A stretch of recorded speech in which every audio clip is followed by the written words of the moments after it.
আমি যখন অন্নপূর্ণা ভান্ডারে 12 পাতার ফর্মে বিভিন্ন ইনফরমেশনগুলি দেখলাম এবং যেখানে পাই টু পাই একটা ফ্যামিলির বিভিন্ন ডিটেলস নেওয়া হচ্ছে, সেই ডিটেলসগুলির মধ্যে পড়ছে আপনার জমির দলিল, আপনার পরিবারের সদস্যের অ্যাকাউন্ট নাম্বার,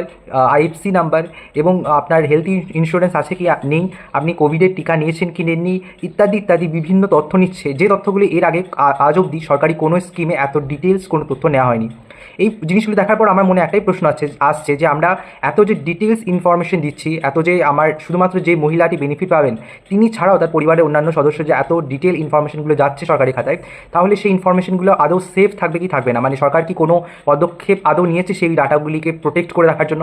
ইতিপূর্বে আমাদের সুপ্রিম কোর্টের যে একটি landmark judgement justice KY Puttaswamy versus union of India, যেই জাজমেন্ট দ্বারা supreme court of India decide করেছে right to privacy is also a fundamental right under article 21 of the constitution of India. মানে আপনার যে সমস্ত ব্যক্তিগত তথ্য সেগুলি আপনার ব্যক্তিগত, আপনার নিজস্ব মানবাধিকার, নিজস্ব অধিকার, সেই তথ্যগুলি আপনি অন্য কাউকে ডিসক্লোজ নাও করতে পারেন। এই কেসটি অন্যতম একটি পপুলার কেস, যেটাকে আধার কার্ড কেস বলা হয়। যখন আমাদের আধার কার্ড করা হচ্ছিল তখনও বিভিন্ন বিষয়ে আমাদের বায়োমেট্রিক ডাটা নেওয়া হয়েছিল এবং সেই ডাটাগুলি কতটা সুরক্ষিত থাকবে সেই নিয়ে প্রশ্ন উঠেছিল এবং সেক্ষেত্রে সুপ্রিম কোর্ট বলেছিলেন সরকারকে গাইডলাইন্স ফ্রেম করতে এবং সরকারকে স্টেপ নিতে যাতে তারা এই ডাটাগুলি ঠিকঠাক করে কালেক্ট করে প্রিজার্ভ করে রাখে। কিন্তু সেক্ষেত্রে আমরা বিভিন্ন জায়গায় ভারতবর্ষের বিভিন্ন প্রান্তে দেখেছি কিছু টাকার বিনিময়ে এসব মানুষের ব্যক্তিগত ডাটাগুলো সেগুলো রিলিজ হয়ে যাচ্ছে বা পাবলিক হয়ে যাচ্ছে। বর্তমানে সেক্ষেত্রে অনেক উন্নতি হয়েছে, কিন্তু অন্নপূর্ণা ভান্ডারের এই স্কিমটাতে এই সব কিছু ডাটাকে ছাপিয়ে আপনার A to Z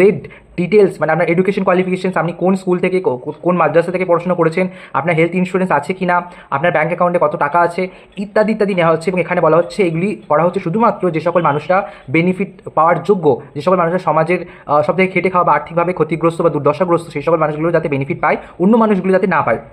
কিন্তু সবথেকে বড় কথা এটাই হলো যে আমরা এক্সপেক্ট কী করে করছি যে সমাজে যারা খেটে খাওয়া খুব গরিব মানুষ, যারা ঝুপড়ি বাড়িতে বাস করে, পাট্টা জমিনে বাস করে, বা আমাদের বস্তিতে বাস করে, বা গ্রামের এমন জায়গাগুলোতে বাস করে যে জমিগুলো রেকর্ড নাই, রেজিস্ট্রি নেই, সেই সকল মানুষগুলি তাহলে তাদের জমির ডিটেলস কী করে দেবে? সেই সকল মানুষের